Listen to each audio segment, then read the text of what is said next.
அனைவருக்கும் கோபிநாத்தின் அன்பு வணக்கங்கள் நண்பர்களே. ரொம்ப அற்புதமான மார்கழி பௌர்ணமி நாள். என்ன சிறப்பு அப்படிங்கிறத பார்க்கலாம். வேறு என்னென்ன சிறப்புகள் இருக்குது, என்ன பண்ணணும் அப்படிங்கிறத இந்த தொகுப்பில் பார்க்கலாம். இந்த பௌர்ணமி தேதி அப்படிங்கிறது பார்த்திங்க அப்படின்னா அந்த 13ஆம் தேதி காலையில் 5:20 மணிக்கு ஆரம்பித்து விடுகிறது. 14ஆம் தேதி காலையில் 4:40 வரையிலும் பௌர்ணமி தேதியானது நீடித்திருக்கிறது. அப்போ இந்த ஒரு குறிப்பிட்ட காலகட்டத்தில் நம்ம கிரிவலம் செல்லணும் அப்படின்னு நினச்சோம் அப்படின்னா அந்த கிரிவலம் செல்லலாம்.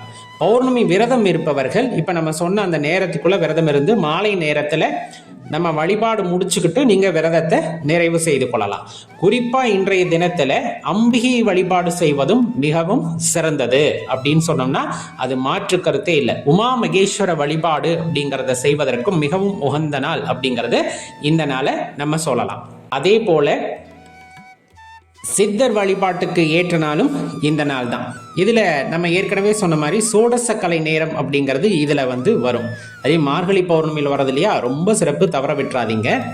14ஆம் தேதி காலையில் 4:40 மணி வரலும் பார்த்தீங்கன்னா பௌர்ணமி திதி இருக்குது. அப்போ இந்த சோடசக்கலை நேரம் அப்படிங்கிறது 3:40 5:40 வரையிலும் இருக்கக்கூடியது. அது பிரம்ம முகூர்த்த நேரத்திலே ரொம்ப சிறப்பாக வருது. எப்பவும் இந்த மாதிரி அமைகிறது ரொம்ப கடினமான விஷயம்.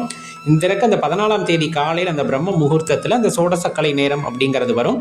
அந்த நேரத்தில் இருந்துருச்சு விளக்கேற்றி நம்ம திருமூர்த்தி பகவானை மனதார நினைத்து கொண்டு நமக்கு என்ன வேண்டுமோ அவரிடம் கேட்கும் பொழுது கண்டிப்பாக அவருடைய அருளாசையால் அது நமக்கு கிடைக்கும் அப்படிங்கிறத மறந்துட வேண்டாம். பௌர்ணமி கிரிவலம் போகிறவங்களும் இந்த நேரத்திலே நம்ம போயிட்டு வந்துடுவாங்க.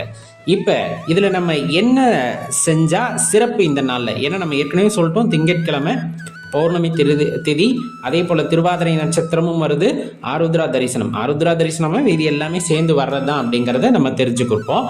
அப்போ அருகாமையில் உள்ள சிவாலயத்துக்கு போகணும். அங்கே நடராஜ பெருமானுடைய தரிசனத்தை பார்க்கறது அப்படிங்கிறது அன்னைக்கு கோடி புண்ணியத்தை உண்டாக்கக்கூடியது அப்படிங்கிறத மறந்துடக்கூடாது. அப்போ இவ்வளவு சிறப்பான நாள், இதை எக்காரணத்தை கொண்டும் தவற விட்டு விடாதீர்கள் அப்படின்னு தான் அடியேன் அனைவரிடமும் வேண்டி விரும்பி கேட்டுக்கொள்கின்றேன். மறக்காம உங்கள் நண்பர்களுக்கும் தெரியப்படுத்துங்க. நன்றி, வணக்கம்.